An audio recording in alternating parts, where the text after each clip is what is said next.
How do I sound now? You might be getting some buzz now. Louder in a good way, I think. Louder in a good way. Okay, cool. Yeah. So when I had it like that before, but it was a bit buzzy. But hopefully that won't be the case. I think that it sounds pretty good. I also am a little hard of hearing, so it always sounds. Well, I'll say when it sounds bad to me, that means it's really bad. Is usually my what's the opposite of a canary in a coal mine? like a bird that by the time the bird dies, you know you're already screwed. Like you should have gotten out years ago. That's what I am. This bird means you are fucked.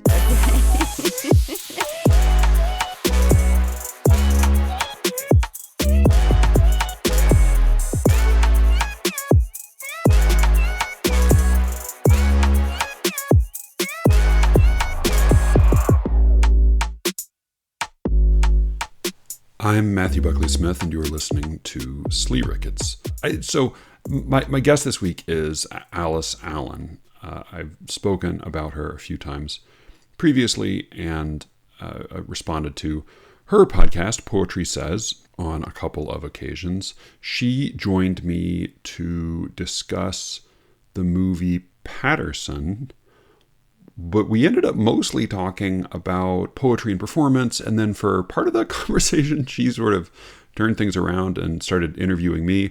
I've pulled that section aside, and I may release that as a little bonus the next day or two.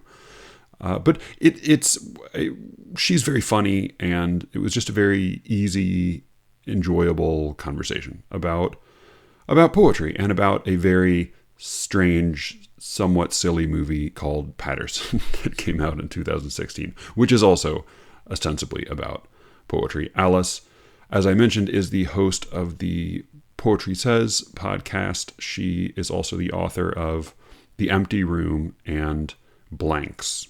You can find her on Twitter at Alice Allan. I think you can find her on Twitter at poetry_says. At poetry_says. If you are looking for poetry on Twitter, which I don't necessarily advise. In any case, we had a good conversation, and that is what makes up basically the whole podcast today. I'm going to read a little poem at the very end. It's a poem that she recommends during our conversation. So that will be coming up. But for now, please enjoy my conversation with Alice Allan.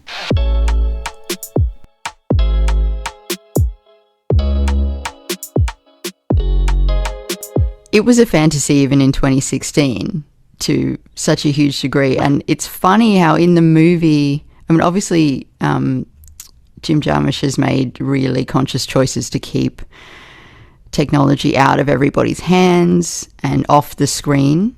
But it is there because Instagram is mentioned. Apparently Laura, the girlfriend, has a laptop, a phone, an iPad. We never see her use those things. She's never just checking Facebook. She's always painting.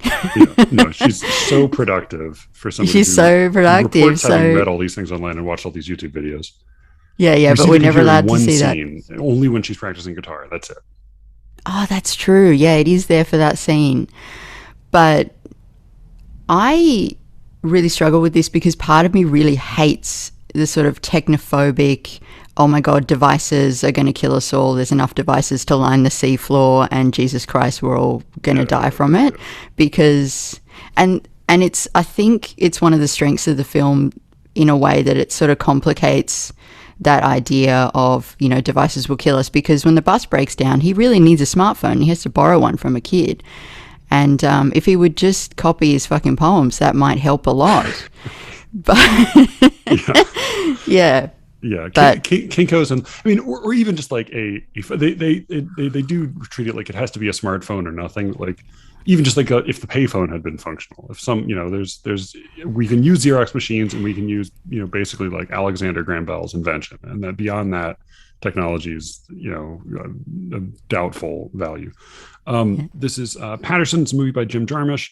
Paterson is the name of a city in New Jersey, as well as an epic poem by William Carlos Williams, which neither of us has read. I've read none of, and you've read some of, and that's couldn't. It's Yeah. annoying. But at any rate, so this movie was made in 2016. It is about a poet. The poet's name is Patterson in the movie. It stars Adam Driver and Goldshifta Farahani. It is a movie about a poet, and one of the quirks of this particular movie is that there are a number of poems that appear in the movie read aloud, and they appear in writing on the screen, and they are poems. I say actual poems. If they are poems at all, then they're actual poems. But they're poems written by Ron Padgett, who is a venerable American poet, member of the New School, and apparently Jim Jarmusch's favorite poet. So he wrote a few of poems originally for this movie, and then they also included a couple of his poems that he'd already written. And I saw this back when it came out, and enjoyed it with mixed feelings, but then had not thought about it or seen it really much since then. And you had sort of a slightly more robust relationship with the movie. I thought I did. I thought I'd seen it twice and really enjoyed it. Yeah. Then I watched it again 2 nights ago, and I was like, this is really slight. All the things that are wrong with it are so much more wrong with it than I realized. And what it tells us about the life of the poet is just ludicrous. It's just creating this vision. I mean, it's idyllic. It's a fantasy, but it's a totally, to my mind, 2016 is a little while ago now, but it's not so long ago that vision would have been any more realistic at that time either. It's not useful to us. Like, what are we meant to take from this? Is kind of where I landed at the end. So I flipped completely from let's watch and talk about Patterson because I love it to this movie's a bit crap. Yeah, all right. We should start by would you give like a brief overview of what actually the movie is or what happens in the movie? Not a lot happens, but it is sort of it takes place over 1 week. So it's a week. Yeah, it's a week in the life of who we find out later is also a veteran. He works as a bus driver in Paterson, New Jersey, and that job facilitates his writing, which we can talk about. He lives with his girlfriend, who is a prolific artist in many different directions. She paints. She is learning music for the first time. She's really good at baking. She also takes care of all of his daily needs to a angelic degree. She's kind of a manic pixie dream wife. She's a fairy. Yeah. But so what happens is we follow Patterson, the poet, through each day of a week, and we watch him work. We watch him with his girlfriend, and we hear him create poems. And I think one of the things that this movie does that really, I think, is not useful when we're trying to understand what poetry is and what poetry looks like is it shows the process of writing, and it shows that as the title comes first, and then we hear the poem in our head and we write it down, and then the poem is done. That's how we write. Sometimes you get the second half of it the next day. Right, yeah. Sometimes it takes 2 full days. And then, but then you start a second poem the next day, right? So the next day you would probably have started your second poem. And look, I think the thing that I realized on this third watching was this is not, even though Laura, the girlfriend, says you are an incredible poet, you're as good as your hero, William Carlos Williams, he is very much a beginning poet, I guess. And like I saw that this time, he's writing one draft, then the poem's done. And that is, the way that I used to write when I first started. I was like, I'm catching it from the universe. It's coming to me, and now it's on the page, and oh my God, yes, poem done. It's that process. Oh yeah, I mean, he seems to have a similar vision of himself. I mean, the one time he's asked, "Are you a poet?" by a stranger, he says no. No. Granted, he's one of the moments of action or change that occur in the movie is that his dog tears up his notebook with his one copy of all of his poems after his girlfriend has been asking him for a year apparently to Xerox his book or to make some copy with somebody, or like even let her hear one of the poems. He's extremely secretive, which may, maybe it's very precious, but it also, as you're saying that, it reads to me maybe partly as just, he sort of knows he's a beginner, and he knows this is, maybe it's not, he cares about it, and he's very hurt. He's clearly hurt when he loses them, but his sense of the importance of it seems to be more internal than anything. Like, she often speaks in terms of, you're great, you need to share this with the world, or even like, we're going to be rich from cupcakes. That she's sort of both this muse-like magical fairy, but also she's also weirdly much more worldly than he is in other respects. So it is a fantasy, as you said, very little, telephones, on the bus, strangers sit and enjoy the scenery, or they have conversations with each other, or they read from hardcover books.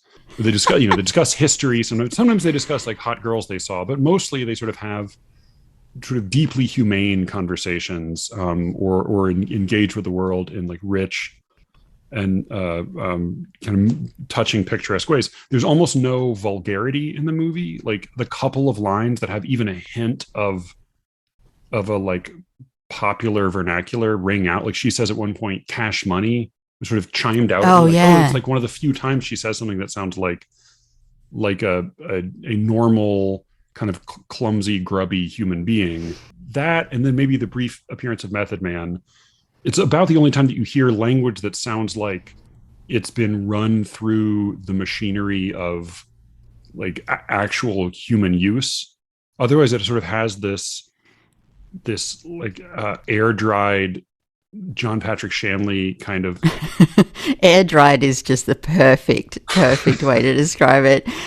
Can we talk a bit about that Method Man section? So he goes on his nightly walk. One of the things he does, the whole movie is routines. He has routines every day. So he on his walk one night, he hears somebody freestyle rap, and that rapper is Method Man. So sorry, go ahead.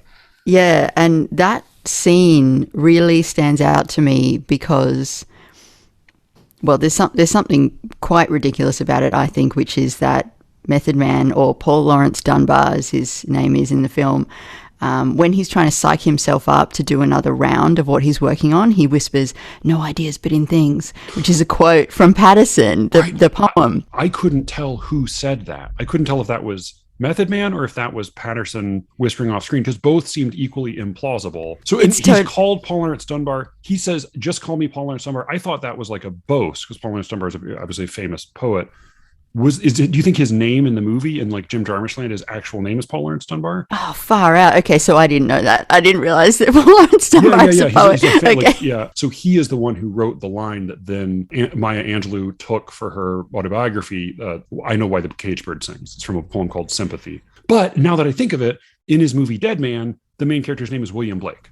So maybe his name is what Paul Laurence Dunbar. Who the fuck knows? Yeah. No. I'm sure. But sorry. At any rate, you say, as you're saying, he psychs himself up by quoting William Curtis Williams to himself. Ridiculous. Which is ridiculous, but really, I don't know, kind of gorgeous as well. But what I love about that scene is we see a poet, and I think this kind of goes to like something that's been bouncing back and forth between our podcasts over the last sort of month or so.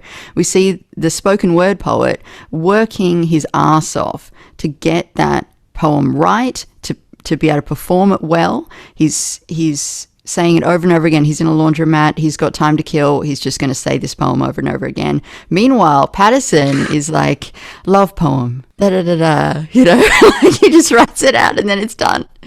So I wanted to see the movie about the Method Man poet.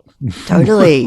That's a better film. It would be a lot of fun, I think. So, all right. So he, as you said, he's a veteran. There's a shot at the beginning, and I believe it's Adam Driver's actual photo from when he was in the Marines. The actor was in the Marines. Apparently also got a bus driving license while shooting this movie. So he is a veteran, and that sort of, it only really comes up toward the end of the movie when a character pulls what looks like a real gun in a bar really abruptly in a really sort of startling way, and he very swiftly and elegantly disarms him. Patterson does. It's kind of saves the day. It turns out it's not a real gun, but he leaps into action in this sort of impressive way in this one moment. Apart from that, to me, like watching it again and looking at the subtitles as the script separate from the acting, it felt to me almost as if there was this other movie being written by Adam Driver, because he has these responses and he has this sort of under the surface pain that's evident throughout the movie that isn't ever really resolved or even brought out to the surface. Something has happened. I mean, almost felt like a Hemingway character. Like he was in the war. Something has been done to him. He's quietly recovering while the rest of the world goes on around him. But this movie was about this other thing that he did. Yeah, there's a sense of dread that runs throughout the film for me. I don't know if maybe other people just get boredom, but I constantly feel like something awful is about to happen. And it comes up so much, but the things that could happen that don't include his dog could get jacked. Yeah. There could be a murder in the bar. There could be a bus accident. I'm constantly feeling like he's going to run into someone. Even just he could oversleep and miss his shift. And none of that happens. The film kind of seems to invoke these possibilities for disaster and then just like leave them to the wayside. And even when the gun gets pulled, it's fine. It's not even a big deal. And he goes home and he has a bit of a heavier sleep, and then his girlfriend's like, oh, you acted so heroically and that's so terrifying. And then the film just continues.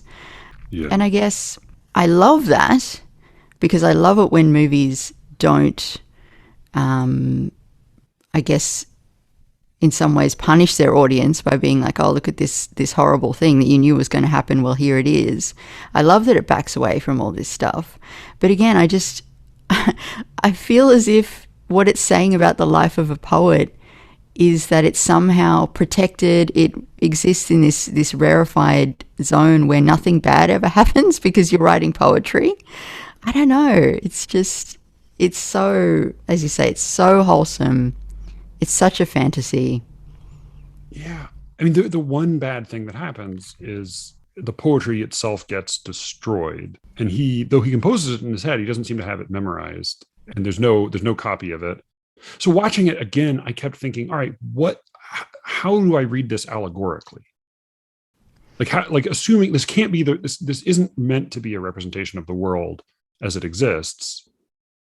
It isn't even really meant to be a representation of I don't think, well, I don't like I kept thinking like, all right, so is the Lara character meant to be, because I think I read somewhere when it came out, there was a lot of really laudatory criticism of this when it came out. I can't remember where, but somebody had proposed that she was sort of meant to be, that they were sort of two halves of an artist. Like she was one half of his creative, life, and he was the other, so that together they kind of made one whole person. But watching it again, I wasn't even really sure about that some of the most human moments were the moments of slight friction and awkwardness between them, when like there's this very, I mean, in a way, like it's the movie feels like it takes place in a 1950s sort of working class household where like the money is enough to sustain a life of like relative comfort with a handful of luxuries, but also there's a bizarre total, there's no whisper of racial tension at all. Though, I mean, the cast is very mixed in race, but there's absolutely no friction or tension there. And yet it is, for being a working class, household in the 21st century, they're the least angry working class household I can imagine. But I can't figure out, even if it's all sort of a shadow play or a mystery play, what's the moral? Like, what is the moral, even if we were just to take it at face, say like, all right, I totally buy in, I completely commit myself to Jim Jarmusch's vision of metaphysics and reality. Like, so then what should I learn? Exactly. This is my problem. And I think people might be listening to this and going, well, why are you picking apart this movie from 2016 that like just nobody remembers? But it is important to me because this is the first time that I have seen what purports to be my life on screen. You know, we have biopics of Elizabeth Bishop, and we've got the On the Road movie. There aren't many films about what it looks like to be a poet in the 21st century, but this movie also isn't that, because it doesn't tell us anything about what it, and look, I'm probably just like asking, like I do this all the time, asking a film to do more than it ever said it was going to. On its own merits and on its own terms, this is a beautiful, quiet, you know, gorgeous little study, and there's really nothing wrong with it. I just don't want people to think that my life looks anything like this, because just absolutely not. The thing that the thing that maybe does start to make sense, because that's the other question, is like, all right, if it's not making a deep statement about poetry in allegory form or in a realistic form, then for whom is it a fantasy? And I guess maybe it's really the problem is that it has a special appeal for people who write poetry in the 21st century in a non-glamorous context, but it's not really for us. Maybe it's like, it is a poetry movie for non-poets. That I think if you were like, when I think about so my dad's an architect, and his joke is that, like, anytime you have a character in a movie and you want him to be sort of interesting but kind of a minor character, you throw architect. You say, like, oh, he's an architect, like, because it sounds kind of interesting, and they usually make them like way too rich and way too like autonomous, and like they're able to kind of act with this imperious authority that, of course, no real architect has if you're not, Gary or Frank Lloyd Wright. But it's a fantasy of what it might be like to have that life. And if this feels maybe like it's nice to imagine, it's nice to play act as we step into a movie and we watch the main characters, and we imagine ourselves into those roles. And so it's nice to feel like, hey, maybe this is what Golshifteh Farahani is, like, the most glamorous, patient, generous, talented, hardworking, housewife without kids that you could imagine, in this kind of perfect idyllic way. They're like the only brief moments of friction, or she has to sort of ask him for money for something. And but there's almost, there's no argument at all there. She's all, whether she's painting or like sleeping naked or whatever she's doing, it's always extremely picturesque. It's sort of, if you want, no actual person taking care of a house would recognize this, but maybe it's nice to watch it and feel like, well, that's what that would be like, right? And maybe the same is true for Patterson. Like, oh, I could be a working class poet, a really authentic. I mean, I remember at the time, my wife and some other people pointed out, like, well, they really feel like they're hipsters, like playing at a working class life. But then the trick is there's no scene. Like, they can't, like, they have no friends. They don't have anybody else to play out with. I mean, they are totally isolated in this little town. Like, I don't know what Paterson, New Jersey's like, but like, they are alone. Totally. I mean, I guess he's got his friends at the bar, but yeah, no, that's a really good point. Yeah, I feel like another reason that this film inspires so much like strong feeling and anxiety in me too is it's telling other people what poetry is, and what, like, people who aren't poets. And I kind of have this this situation that kind of pops up occasionally in my life, and I don't know if this happens to you as well, but every now and again a friend of mine will maybe listen to an episode of my podcast, or maybe like they realize that I write poems, and they'll start to ask questions and they want to know more. And I freeze up, because I'm like, oh God, I have to be the one that communicates what this is like to you, and what it means, and what's significant and what's not significant, what matters and what doesn't. And I'm in one of these conversations right now with a really good friend of mine, and I just don't really know how to explain it. And when a movie like this exists and says, this is what it looks like to live and work as a poet, I kind of want to scream and be like, no, it's not what it looks like at all. But what it actually looks like is you wouldn't make a movie about it. No. Well, and now I'm as with your description of poetry readings in Australia, I'm fascinated and perplexed, because I can't imagine anything that people who know me would less want to ask me about than poetry. Like, I mean, it's like, I have a large fungal tumor growing in my body. Like that would be maybe more likely to be like, oh, tell me more about that, than like, what is it like writing poems? Like, good God Almighty, like nobody wants to touch that with a 10-foot pole. So like, now I'm wondering about this. It's like, do you live in Patterson the movie? Like, do you live in this fairy tale land? And like, is Melbourne a real place, or are you an actor? Or like, good God.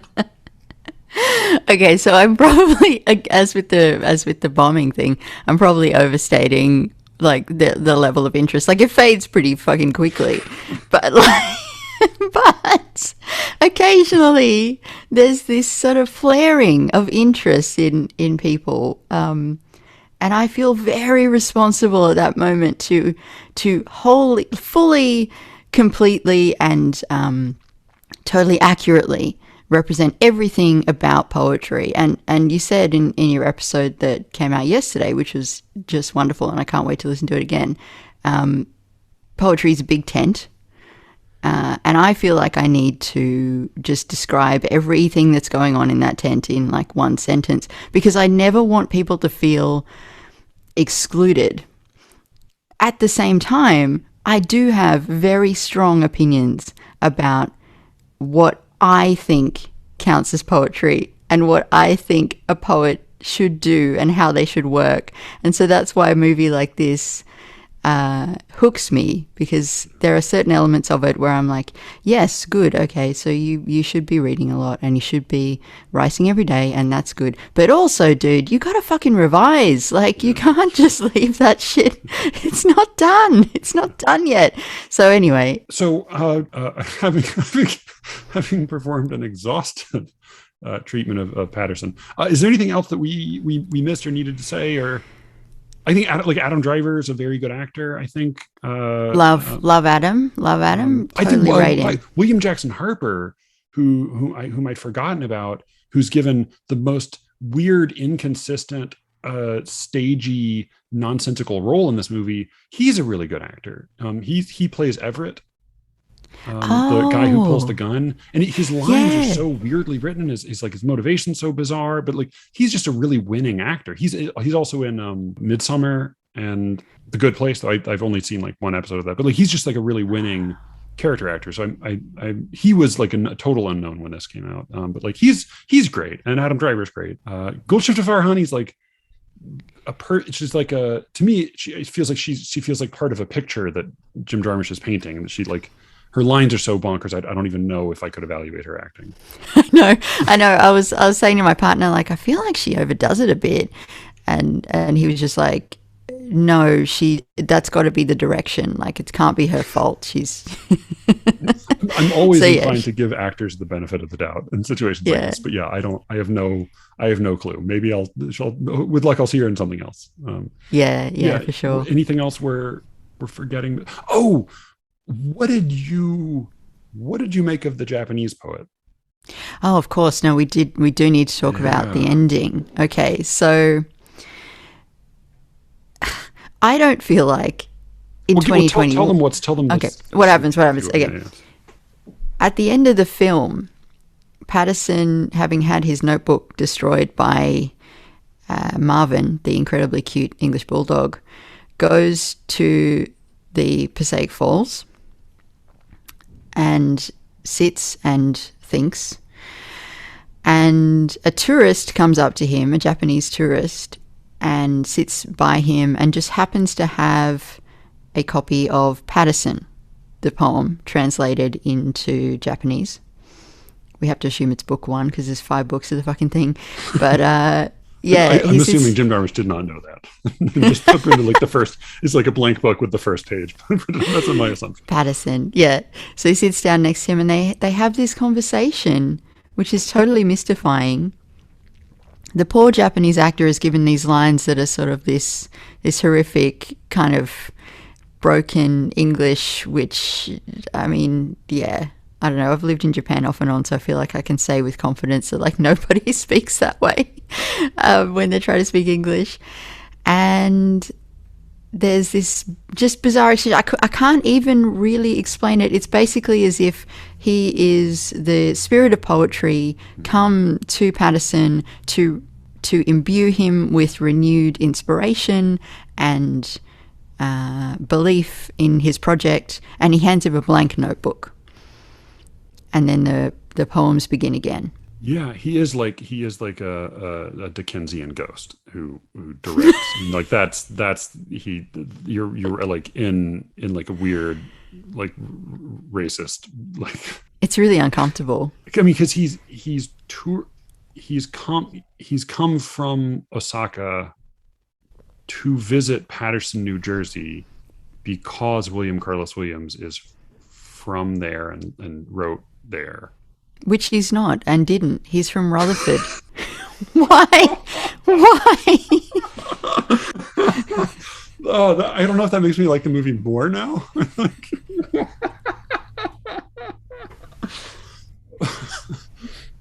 He's not from there?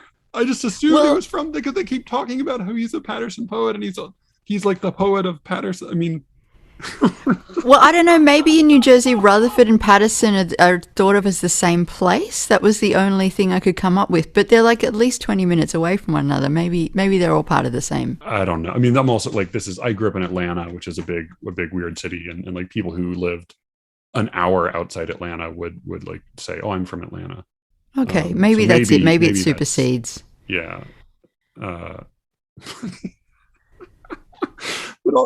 But also, like, who fucking cares? Like I don't care how much you like his poetry. Like, if I loved William Carlos, I mean, I'm trying to think like what American poets do. They're American poets I love. I won't go to visit them while they're alive. Like, like in this country where I live, you know.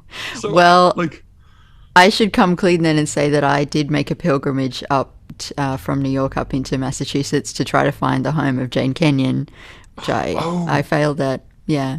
That I actually find that extremely touching. Like she and reading, I mean, because of encountering that book by chance then like she and Donald Hall became like this weird like binary star system for me when I was in high school and college. Just like read everything of theirs. Yeah, she is my star system is a good way to put it. So, well, I have not really gone back to their poems much in years. Say a word or two about Jane Kenyon, because I mean, other than she I read the poem Without, and she was married to Donald Hall and died quite in her 40s, and he wrote this book about her. But she was also a poet in her own right. Say a word or two about her. Because she remains like somebody you like a North Star of sorts for you. Yeah, she's my 3 a.m. poet. I just have so much admiration for somebody who was clearly just in intense amounts of pain and was able to write so beautifully and so consistently. I particularly love the way she approaches her faith. You know, she was a religious person. Like, she went to church, but she was constantly being challenged, and this like is really well expressed in her really famous poem, Having It Out with Melancholy. You know, God keeps leaving her and she keeps feeling abandoned and like nothing means anything, but she keeps writing, and she keeps writing with God in mind. She's so gentle, she's so precise, and I guess, yeah, I really did. I wasn't prepared to talk about her. Sure, and I don't have anything pithy to say, just that there are a few poems of hers that I don't find something beautiful in, and many of them are my absolute favorites. You know, I went back to Williams to try to like find poems to, you know, thinking when we came up with the idea for this episode, I really love William Carlos Williams. Turns out I really don't. really not into him that much. But Kenyon, yeah. Well, Penny, that's I think the best way to do this is just to tell people of a couple poems they should read. You know? Okay, well, my favorite Kenyon poem is Happiness, which she wrote in like fairly late in life, but not quite at the end. Having It Out with Melancholy is a very close second. Those would be two to begin with. And from there, you could kind of go anywhere. I don't feel like you can go very far wrong. But there is a particularly famous poem of hers that I don't love, which is called Otherwise.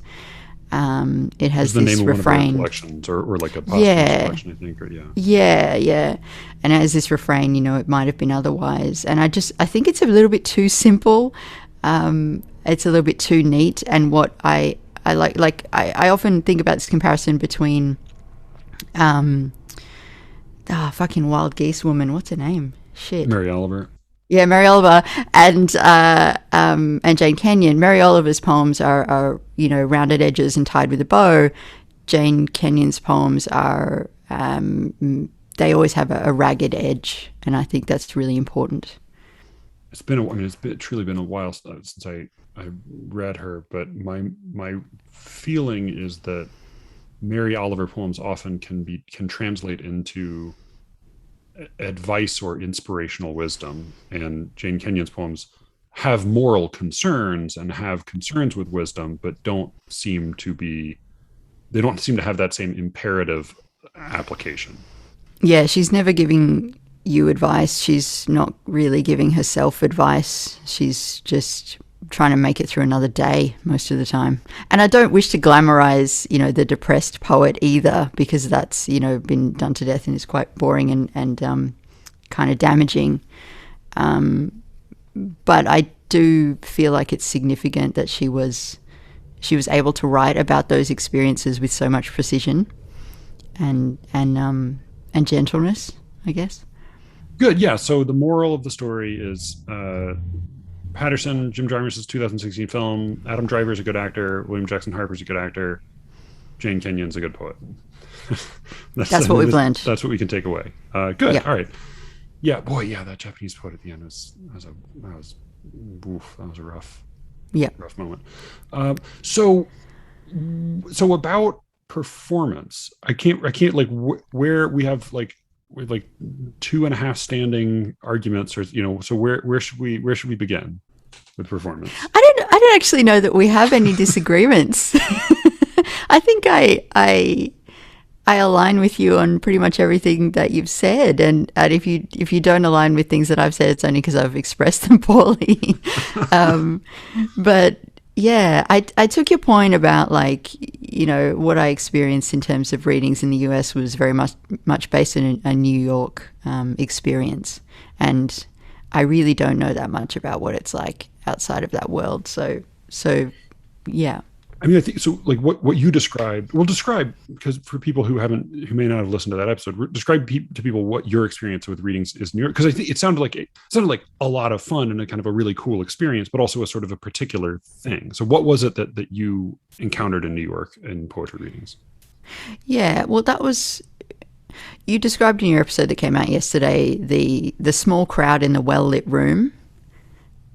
That was my experience of poetry readings until I went to New York. And there were still sometimes small crowds and well-lit rooms, but the poets who stood at the front inhabited the space, connected with the audience, and delivered their poems in a way that, to me, said, you're allowed to really like your own work. I had just seen so many people get up and shuffle about and make excuses and be like, oh, this one's about, anyway, it doesn't matter. And then they launch into it and it's just like, oh, Jesus Christ, you don't even like this? Well, I was already bored and needed another drink, so great.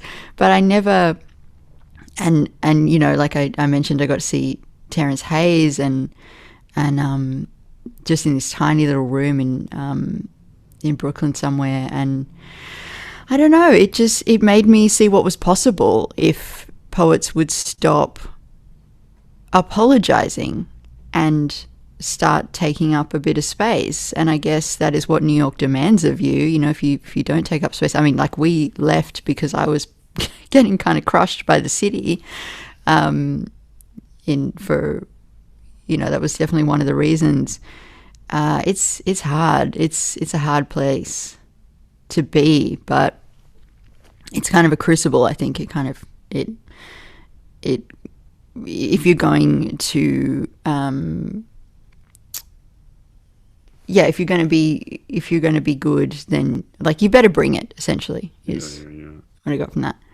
Yeah, no, that seems right. And like my experience with like seeing plays in New York was always that the writing was not necessarily any better, partly because the writing comes from all over, but the acting was way better than like even one city to the left. Like the performances, the live performers go to New York, or they go to LA or to Chicago. And so that, I mean, you're gonna get really good live performances there. You're also, I mean, and you're also gonna get like a lot of people having fun in a place. Like even in Baltimore, where they were not, because there was a little bigger crowd, there was a little more of a scene. People were coming together to drink and have fun and flirt. It became a fun event to go to, and then also partly for that reason, there began to be a little more of a spoken word element, just because it it became possible to entertain people, and so there was sort of more of a desire to do that. But part of it even felt like the comparison that came to mind for me when I was listening to your podcast was like, even if it's not a great performance, it's a little bit like going to an award show. Like, award shows are not entertaining, but No. everybody's dressed up, all the cool people are there, it's a big event, it's like it feels glamorous. If an award show took place in like the back room of like a strip mall tutoring center, with like fluorescent lights and like an 8-foot ceiling, and nobody you liked was there, then it would be horrible. Like, nobody would want to listen to the announcements of the awards and the speeches given by like, that would be horrible. And so I feel like a little bit like you get, in a way, like when you go to New York and you get people who are extremely competitive and can really perform and have been like brought there because they are admired. Like, in some ways you get a better dose of what poetry can be, but in another sense, you get a purer product when you're out in the sticks, when you are in the middle of nowhere, getting like, well, this is just poetry. No, there's zero other reason that you would come here. There's nothing appealing. We have bad snacks. We have no scenery. We have no cute people to flirt. We're like, there's nothing to come here for except poetry. So like, I'm not sure which of those is more authentic, but I think they are different. Yeah, it's poetry uncut. Like Baker's poetry, like, it's like no sugar added. It's 98% cocoa. I want to believe in the world of Melbourne or Australia. I don't know if it's Australia, or because Melbourne does seem like it's maybe of its own animal within Australia as well. But I want to believe in whatever that world is whether it's an accurate impression or not that I've gotten from you. I hope that exists in some capacity. I think it has moments of existing, and I think it is just as fragile as, could just very quickly, suddenly you realize you're in a fluoro lit room with an 8-foot ceiling. It comes and goes. It moves through events that happen sometimes, and I think that's why you schlep your way there, because it is obligatory and it is an awards ceremony, 99% of the time. But every now and again, you get to hear it. It comes into the room, and you're there for it, and you're like, okay, it's still worth it. It's still worth it because I get to hear this thing. I felt that way more about theater, I think, because like usually when I would go to a play, it would be awful, but there was something so good when it did happen, and that I cared about so much that even though it would almost always be awful, that was something where, like, when I lived in a city where you could go regularly to see plays, and like you'd have a 1 in 10 or a 1 in 20% chance of like getting something, even like a good act or a good scene, like that was still worth it because of the magic that happens there that doesn't happen anywhere else. But maybe with poetry, like, so almost all of the magic that I experience with poetry takes place in a quiet room with like a dead person on the page, which is alone. So you ask this question in your podcast frequently. I don't know how I've only listened to so many episodes, so I don't know how consistently you ask this, but you ask this question of your guests, usually toward the end, where you say, specifically within Australian poetry, what is it that you wish there were more of? What is it you wish people talked more about? What is it you wish that came up more? So I guess I want to ask that question of you both like with regard to like framing Australian poetry for a non-Australian audience, but also more broadly. Like, what is it that what's missing, or what is there too much of, or what would it be? What kinds of conversations would you like there to be about poetry that there are not yet enough of? Yeah, I've been asking that question of the interviewees for this latest sort of series, this Poetry Month series. And I was pleased that I came up with it, because I think it's probably a good one. Maybe I should keep asking it. But for me, there is too much earnest poems about the Australian landscape. The Australian pastoral is alive and well. There is a lot of poetry that thinks it can save the world. I really appreciated what you said in your last episode about this. That was a really wonderful side. There's still, plenty of stuff that you would probably use that word eco-poetry. I think that still exists here. Now, people are into that here. I still don't quite understand what it's supposed to mean, but people are very and I don't think anyone who had that label applied to them would agree with it anyway. But, well, that's definitely one strain that's here. I think there's a really, really strong strain of incoherence. That might be the biggest thing in Australian poetry at the moment. And then, earnestness, I think I said already. And I think, if I could change one thing, it would just be to tell everyone writing in Australia to just have more fun.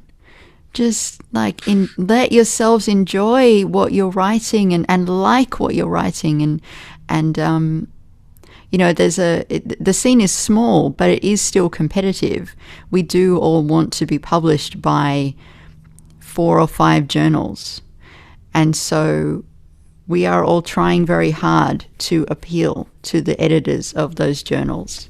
So the result of that is that the work can end up sounding all very much the same. And the strong strain of incoherence means that it can be quite alienating for new people. And I'm talking at this point very particularly about poetry on the page. If we were to talk about the spoken word and performance poetry scene in Australia, a very different beast, and much more welcoming and inclusive, really, even though I'm sure it's got its own hierarchy that I don't properly understand. But they seem to be allowed to laugh a bit more, have a bit more fun. There is a little group of just super, super cool kids here in Melbourne who run a reading called Sick Leave. And whenever I go to that reading, I feel like I just have a great time, because the aim is to laugh. And, there's cute people there, and I'm sure they're all flirting with each other. I did interview them, and unfortunately the interview's never going to make it to air, because I think it got a little bit too, gossipy and real. But, I was talking to one of the conveners, and they said, oh, yeah, after that I was out until 6. And I was like, 6 p.m? And he's like, no, 6 a.m. So, they go to the park and they take drugs and they have, so they're doing the thing. How do you see Australia? I'm always a little bit unsure of the relationship among the different English-speaking countries, among the poetry among the various English-speaking countries. Like there is, it seems like, a particular link for formal poets in America to formal poets in the UK. There does seem to be some commerce there, and I hear things pass back and forth there. But other than that, with even between Canada and the US, there's this huge rift. I mean, bizarrely, there's clearly some back and forth, but it's there's so much happening in Canadian poetry that's completely removed from American poetry. And then with UK, with Australia. And so how do you experience Australian poetry as being part of this larger landscape of English language poetry, and non-English language poetry as well, I guess? Well, a outspoken and well-loved and also well-hated Australian Prime Minister used to describe us as being at the arse end of the earth. So we live with that sort of position in our minds, I think. And I guess I've always had this sense of like, not only do I need to understand and know the Australian canon, I need to understand and know the British canon and the North American canon. It seems it's a bit uneven in that way. And we, well, I'll just speak for myself. I look to particularly poets in the US for direction, inspiration, ideas about what's possible. I don't think that's necessarily healthy. I should probably be looking more towards my local contemporaries, but that's, you know, why I think it's important to hear these things about, you know, to hear criticism of somebody like Kaveh Akbar, like Ocean Vuong, you know, like, because to me, you know, when I bought Night Sky with Exit Wounds, I read it and I liked it. There was a lot that I didn't connect with, but I took it as a given that this was kind of unassailable. You know, like if I had problems with it, then they weren't necessarily legitimate. I guess it's the same thing. Well, you're probably, what I'm saying. What you would be advised not to bring them up. In that sense, it is unassailable. Like you are unwise to criticize it publicly. Well, yeah, not publicly. And yeah, I guess in a way I'm kind of repeating what I fear for my friends who are new to poetry, this sense of like, well, if I've got a problem, then I guess it's my problem, and I guess I just don't get it. So yeah, all of which to say, I do, I think I know way too much about, I don't know like heaps, I don't know all that much at all, but what I do know about poetry mostly skews towards the US. Yeah, which is kind of a weird position to be in. I'm assuming that for you, the degree, like the American poets who loom large are the contemporary ones. Like the contemporary poetry scene in America gets more coverage than it ought to compared to like the contemporary Australian scene. Is that that's the, I would say like American poets pay too much attention to contemporary American poets as well. Right. Like we shouldn't be the contemporary. If you are a contemporary American poet and you are really, really celebrated right now, some of those people are very good, but the great odds are that you're not actually worth paying that much attention to. It's also this weird moment, I feel like, in the US, and this is just from observing from the outside, but like you're in this strange position right now where like you're kind of questioning everything about your canon too. Like, you know, why are these people, the people that we've celebrated for the last 100 years, why we celebrated them? Who did we celebrate them at the expense of? You know, like, so I can well imagine being a celebrated, well-published, well-loved contemporary American poet who could easily say, oh, I've never really read Whitman, or like, I don't know anything about Hart Crane, or, you know, that kind of thing. Sure. Yeah. Which is the case here too. Yeah. Like, oh, no, I mean, yeah. it has been out of vogue to read the canon for decades here. I mean, it's been, I mean, it's just funny, like there was a remark, and it's a charming and worthwhile interview, but like there was a remark the poet you interviewed most recently made at one point about a student where they said, you know, if a student produces a perfect sonnet, then, you know, I'm happy for them, but I'm really happier when they begin to write work that, you know, reveals their character more. And it's left out of me, not because it was a particularly unusual or not because it was anything particular to that person, but I've heard comments like that for as long as I can remember. And I always want to say, like, well, where are these fucking perfect sonnets? Like, where are these kids writing perfect? Like, good God Almighty! The people complain about like the rules. Poetry is not about the rules; it's about breaking the rules. Like, no, who has been enforcing the rules? The rules have been anti-rules for as long as I can remember. Anyone tell me the rules? Yeah. No, like nobody wants you to write. Like when I published my first book, I wrote free verse poetry throughout all of college, almost all of grad school.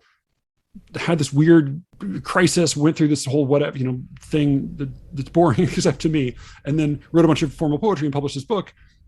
My dad's book club, they read it very sweetly and embarrassingly, and then their comment to me was like, well, it'll be great to see when you finally outgrow your teachers. and you start writing, in your own style, which is fine. And like, I have very mixed feelings about that book, but it was a joke. It was like, well, no, my teachers wrote mostly in free verse.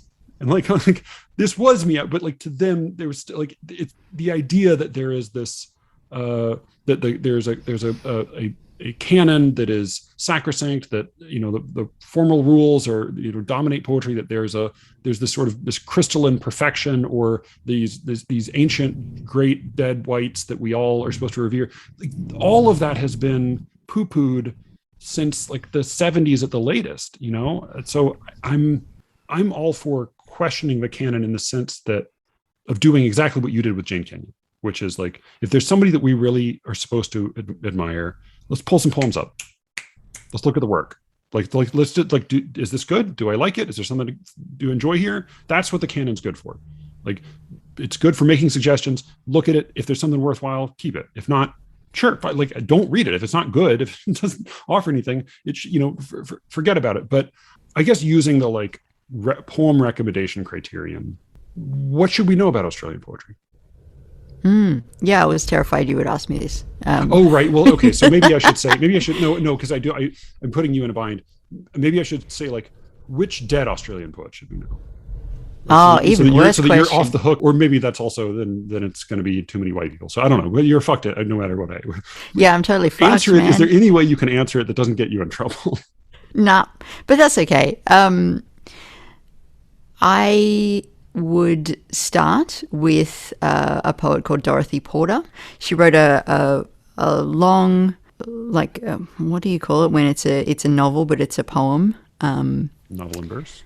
Yeah, novel in verse, called The Monkey's Mask. It was made into a film, very sexy lesbian movie. Dorothy Porter wrote my favorite poem, which is a poem called Lucky.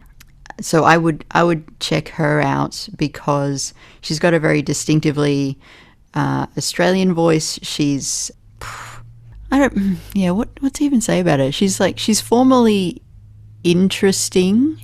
She clearly knows what she's pushing against. So that would be one.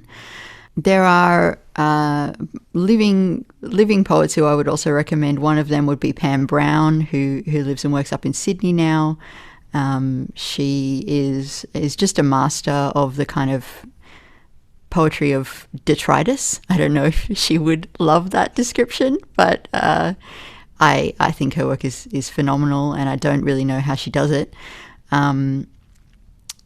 There's also sort of a more of a formalist who's a bit of a hero of mine, who I got to go and visit and interview, called David Brooks. No relation to your David Brooks, who I know is not the favorite figure. Yeah, and I've just named 3 white people, so I don't love that. And there are just like, I really appreciated what you said in one episode. I wish I could remember which one, where you said like the only sensible way to appreciate poetry is at the level of the poem. So like. Yeah. You can be more. You can be as narrow as you want. Yeah. Read. So people should read Lucky by Dorothy Porter. Yeah, read Lucky by Dorothy Porter. Yeah, I don't know. Or is there other than the terrific podcast Poetry Says, is there another venue or vehicle, for poetry, for Australian poetry, that people should be tuned into, or other poetry podcasts? Because you're right. I mean, like, it's hard to find fun ones. Yeah. You mentioned Commonplace and Poetry Gods, which is defunct, but there are lots of episodes available of it. Yeah. Definitely check out the Poetry Gods. Even though it's not being made anymore. And Commonplace has some incredible interviews. Like, just, yeah. Rachel's approach is really, really different to yours and mine. Maybe I'm a little bit more of the Rachel school, but yeah, she does some incredible interviews. There aren't any other Australian poetry podcasts at the moment that aren't like kind of earnest and made by journals. I sort of live in fear that somebody will come along who's way cooler than me and make a podcast. This is Alice Allan, the reigning coolest podcaster in Australian poetry. Yeah, sorry guys, this is as good as it gets. Um, yeah, Or I mean, I don't know. Are there journals or presses or website? I don't know. Any probably the YouTube most videos, represent. channels, or I don't know. Not so much that. I think probably the place to go if you wanted to see just what's happening right now is a online journal called Cordite, which is it been sort of long running, and I still remember the feeling of getting into Cordite for the first time. Cordite's kind of like the stepping stone journal, but it is very much like good enough that you really want to celebrate it, and you really want to put it in your like list of places you've been published when you finally get your book together. What it's is inclusive. That? You said there are like 4 journals in Australia. I mean, you're Yeah. minimizing, but like it's a pretty small system of journals. So Yeah. I'm curious, like, what is that hierarchy? How does that work? Because there's something of that here, but because there's so many, it's a little mushier. Yeah. Well, I'll put it in these terms. So I've got into Cordite.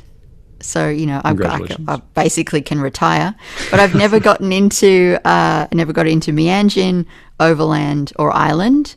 I like try to pretend like it doesn't hurt, but it does. And does that make you an emerging poet? Is that the yeah, I'm still a fucking emerging poet. I've been doing this for 10 years. I'm still emerging. Yeah. Yeah, so that's annoying. I also just stopped submitting over the last couple of years because I don't know. I think I decided that the way I wanted to write wasn't the kind of stuff that people were wanting to publish, I guess. I guess I should like for within your world and view and scene, the places you want to publish are mostly these you would want to publish are mostly this handful of magazines in Australia. Mm-hmm. If you're not submitting there, what are you doing with your poems? You live like Adam Driver with a notebook and a bulldog, or secret notebook. Secret. What so do I many do lines that got delivered with amazing skill and nuance that should have sounded so much goofier than 1,000%. Yeah. You can write this stuff, but you can't say it. What do I do with my poems? At the moment, very, very little. Not much is happening. I've had this weird situation where my first book, The Empty Show, came out right at the start of 2020. I never got to launch it. But while that book was being put together, I wrote a subsequent chapbook called Blanks, which really hope my publisher never listens to this, but like I love Blanks a lot better because The Empty Show is very much my first book. It's kind of like I tried everything and here's the best of what I could do. Whereas Blanks is like written in a very kind of discreet period, really like intensively, and I'm really much happier with those poems and with the conceit of the book in general. But then I just felt really overexposed because I had 2 books come out within like 4 months. And that's all I was really recent. I mean, that's all like for poetry time. That's really, really recent. That's like all of it's happening right this second. Pretty much, yeah. And then I was making the podcast. I was also doing, I was running a reading and I was doing this performance, like improv poetry thing. And so I just felt like I was doing too much. And there was way too much Alice Allan in the world. Improv poetry? Yeah. So I started this event where we would have a guest poet because I do... a reading series. Yeah, so the reading series was one thing, and then this other thing was a poet reads, and then a team of improvisers respond to the work and create scenes off the poems. What? Yeah, it's really fucking fun. I haven't been able to do it for 2 years. That's bizarre. I mean that. So the poem is not improvised. No, the poem's written down. The poet comes with 3 or 4 poems to read, and then the improvisers listen, hear the poem for the first time, and then respond with their own stuff. What is the tone of that? Hilarious and fun and exciting and different and not boring. No, it doesn't. It does not sound boring. But I'm realizing like this is not the place to read your like elegy for your dad. Yeah, please don't. Yeah, I try to make sure that I Okay. Yeah. All I right. mean, you could, like, my co-producer I can hear him screaming in my ear, being like, "We could do that. We could respond to that." But I mean, but which, also like as a like the poet should be reading something that she's happy having rendered into a goofy yeah, skit. Yeah. torn Okay. apart. Yeah, Right. yeah, Yeah. Yeah. Yeah. mm-hmm, Yeah. Okay. mm-hmm. All right. So poetry is the meat that gets ground into the improv sausage. Absolutely. Okay. Yeah, yeah, That definitely sounds not boring. I'll say yeah. that. I hope you get to revive it. Mm. All right. So I didn't know. I did. It's funny because I saw that you had a book and a chapbook. I guess I didn't look at the dates because I assumed that the chapbook had come before the book. Yeah, yeah. I mean, you wouldn't be able to tell anyway. But I'm self-conscious about the fact that the empty show is making its way to you by a boat, because Boy, I feel I like ordered it forever ago, and I just now got a thing saying we will ship it soon. Uh, Fucking Australians. yeah, yeah. But no, I mean, but I'll look for. So blanks is blanks because some of the chapbooks are not. Is that like available? Is that something you can get? Yeah, you can get it. I mean, I can just send it to you. Okay. Yeah. Yeah. Well, I mean, well, let me put it this way: if I pay for it, will any fragment of the money go to you, or fraction of the money go to you, or will I just be going to the big poetry? Australia's big poetry industry. I'll probably go to big poetry. Yeah. Okay. All Yeah, right. yeah. Well, No, I'll then, send yeah. it to you. Yeah. No, I would. Yeah. I would love that. I definitely know the feeling of like publishing a first book is a really good way to like cleanse your colon. Like not your, but like you in a way like you can't let go of some of these poems until you do that, and then you can be shut of them. Yeah, then you're done with that and you can actually start. That's how it felt to me. And that's why I say, like, I've stopped writing. I don't know, maybe it's a little bit of what you were talking about in terms of this moment of crisis, which I'd love to hear more about. But like, I just feel like everything I did, I mean, I still am proud of the book, and like, it won an award and all this kind of stuff. But like, I just look at it now and I'm like, yeah, I was just trying on these different hats, being like, is this me? I don't know. Maybe I sound like this person. And now I feel like I really want to know what I actually sound like. Is that kind of what you meant? Like that moment when you were stopping writing free verse? Oh no, that was a whole other mess. But I want to get you back on and do more. Maybe we can not talk about another poetry movie sometime. But yeah, or whatever appeals to you. Yeah, you're on a brutal schedule, man. Once a week is fucking hectic. What do you usually do? I usually do once a fortnight. I am, because I've got all these banked, but yeah, usually I wouldn't. Yeah. I wish fortnight were a legitimate unit of time in America. Oh. Like it doesn't mean anything here because it's like because everything's either weekly or monthly, so it feels like it feels like half a sandwich with half a salad or something. Okay. Yeah. Okay. Well, I mean, yeah, that probably seems wiser. Don't grind yourself into dust, Yeah. I mean, we'll see. But for now, I plan to do it. I don't want to do it if it sucks to do. No, of course. And you can tell that you're having fun right now, but there's definitely a big chunk of mine where it's like, Alice is tired and bored, and I was. But that's we work in the most beautiful part of the internet. No one's listening. No one can talk back. We can't count the metrics, and we just get to do our little private thing. It's like it's 1995 all over again. But this mic situation you have looks really good, though. Do you put a drape cloth over that or something? Like do you cover? Because I just didn't worry about dust with that. Like, do you cover it? This is a little kind of shield that's on it. You can take that off, and it's like But does the shield not get dusty? Do you? Yeah, it's got cat hair on it right now. Oh, okay. All right. Yeah. Okay. Well, if you live with a cat, then you're in a different kind of environment. Yeah. I have a human shit that is likely to end up in our eyeballs, but not like toxoplasmosis or what. Like they're different risk levels. I have like wet Cheerios that I'll sit on, but yeah.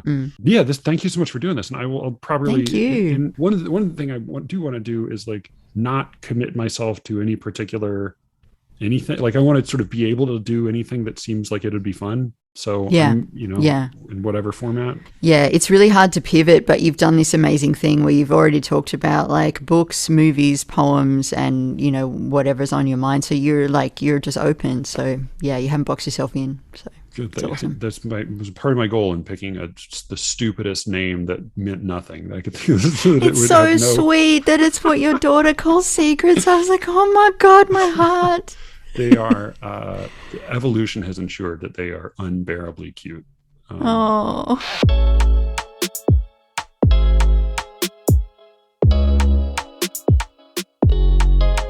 That was my conversation with Alice Allan.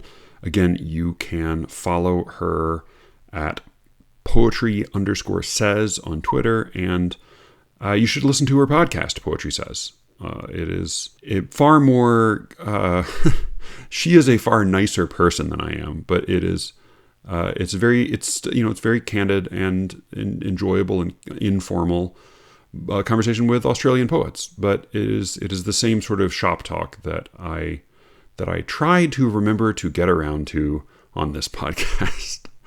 At any rate, she's the best. I wanted to quickly read the poem she recommended, "Lucky" by Dorothy Porter. We had a couple emails after our conversation, and she said it's a little hard to find online, so I think I managed to track down a page that has it printed out, but I'll just read it for you here because it is a good little poem.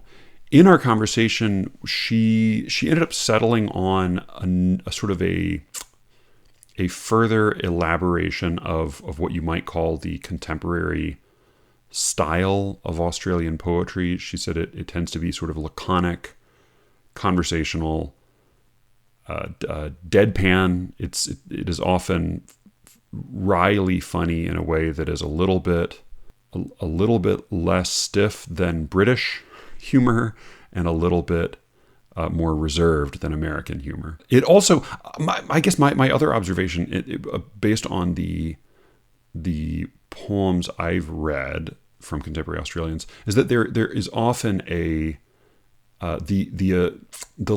connections are often left implied, that they tend to move associatively without a lot of conjunctive reasoning, if that's a term that can be used in that way. I'm not quite sure. It may be starting to talk about an eye infection. But this is Dorothy Porter's poem, "Lucky." I believe it originally appeared in the Bee Hut. I'm not sure. Again, it's hard to track down precise information about some of her work online. She mentions Tang poetry. This is poetry of the Tang dynasty, which was an ancient Chinese dynasty that was in power throughout the 7th through 9th, 10th centuries, 300 or 400 years there.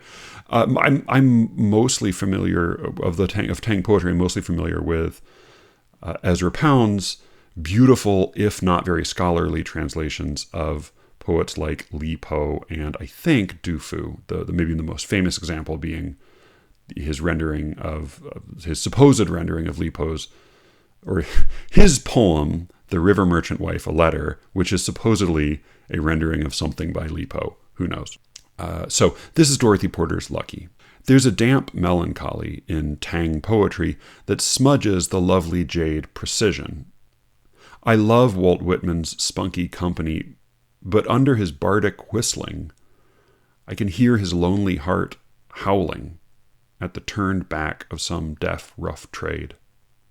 So many poets starve in the cold fairy spaces between their frostbitten ears.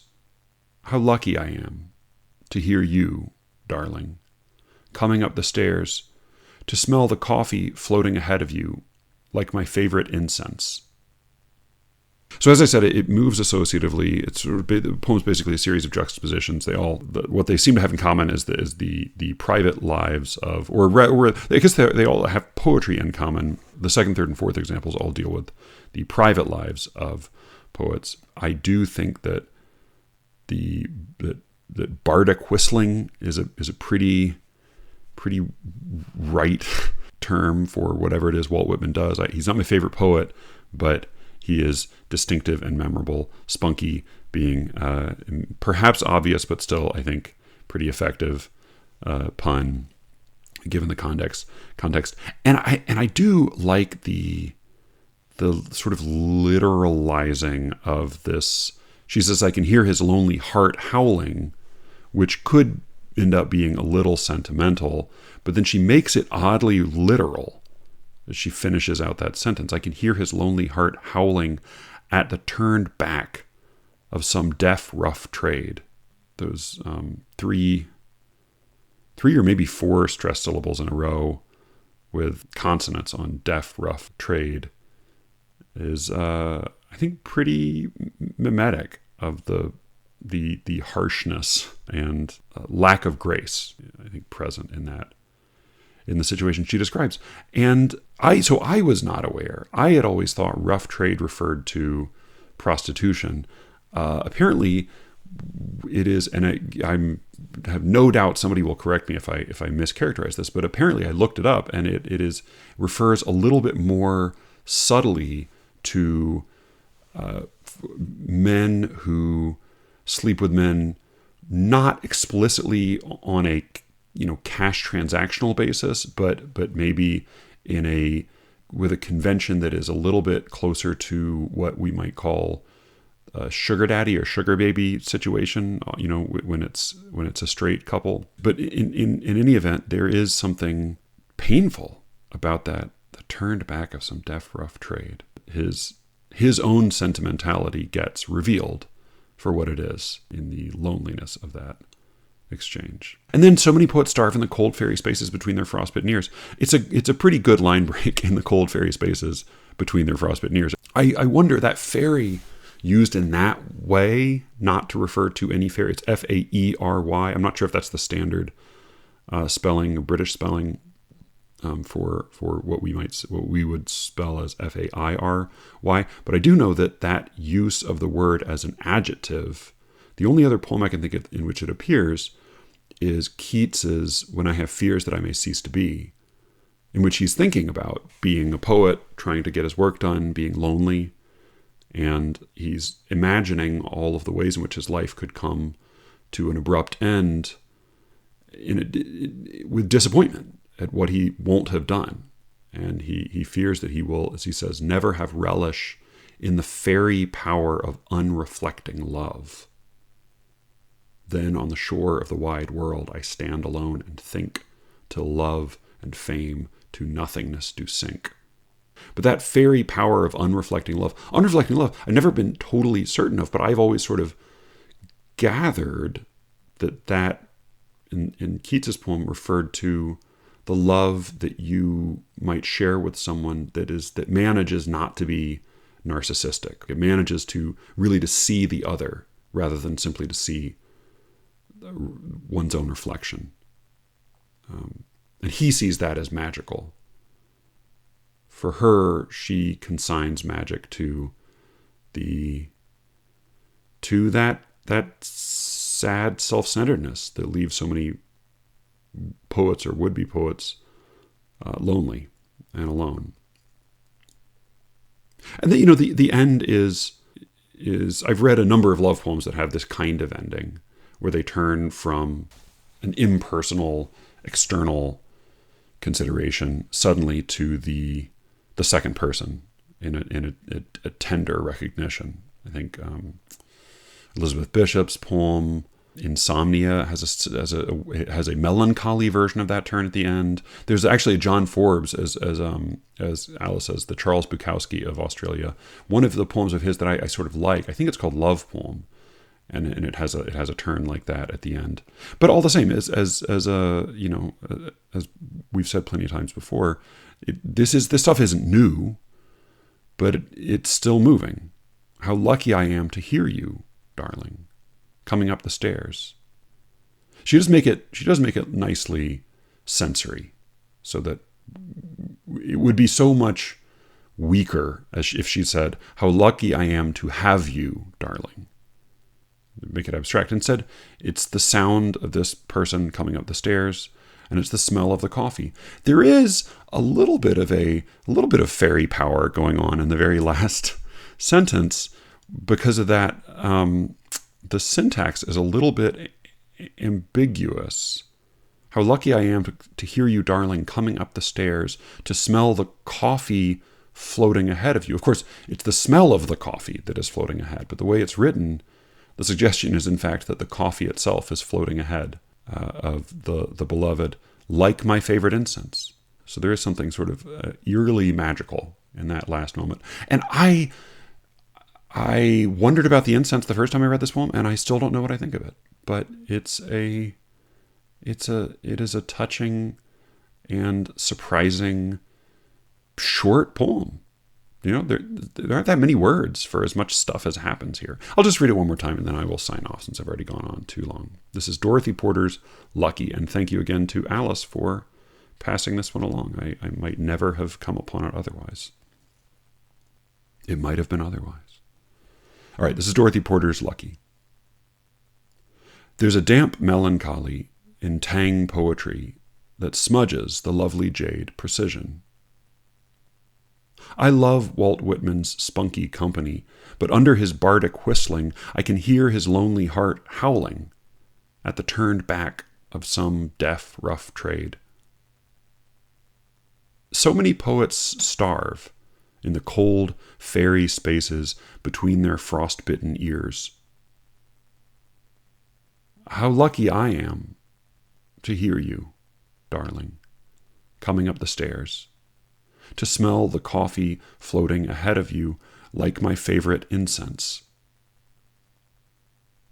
That was Lucky by Dorothy Porter, and this is SLEERICKETS. Thank you so much for listening. You can reach me, as always, at SLEERICKETS@gmail.com. I forgot to remind you to leave a rating and a review and to recommend the show, but I'm reminding you now, so please do go do that.